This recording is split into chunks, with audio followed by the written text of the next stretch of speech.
free and loving choices are those that call forth the relinquishing of what one holds most dear.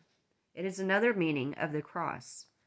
The joy and beauty of freedom and love must be bought with pain. We might wish that God had created things otherwise, so that an easier life could be possible. But a careful look at our own history will prove such a wish empty. It is precisely where we have chosen most painfully and with greatest personal risk to say yes to love and freedom that we have found the most richness and joy. Indeed, it is not easy, but we would grow to hate it if it were. Thus, ironically, we must have attachments if we are to be free. We have to turn away before we can come home with dignity. Just as God invites us toward love, we must be pulled away. Just as we crave freedom, we must be seduced into slavery.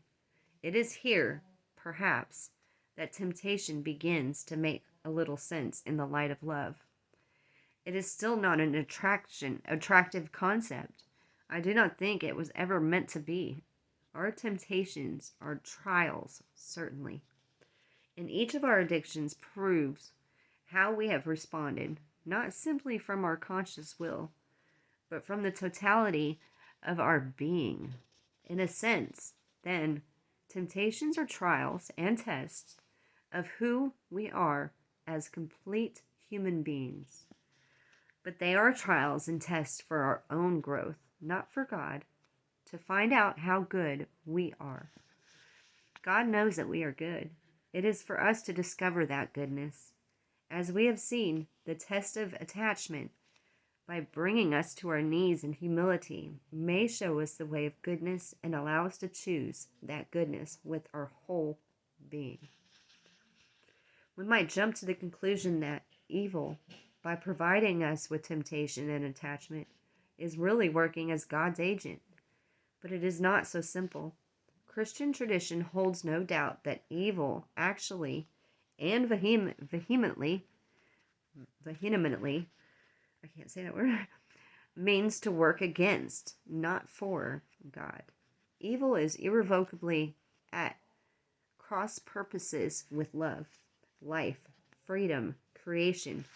According to the same tradition, Satan was created free in God's love, just as was humanity. And in all of creation, Satan most willfully and maliciously chose against God. But the tradition further maintains that Satan has been vanquished. The power of evil is invincibly restrained by grace.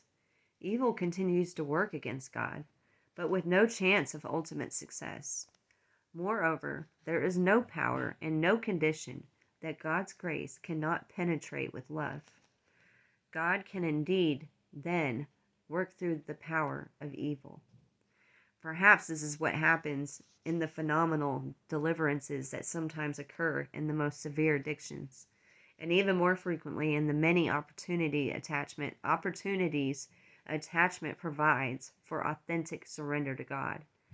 Grace shines radiantly through addiction. Finally, in both Old Testament and New, temptation is frequently addressed in the context of God's care and protection. The trials and temptations come, but grace is with us in them, capable of pouring love's vibrant energy through them. Deuteronomy recalls the trials of the wilderness. God humbled you and made you feel hunger.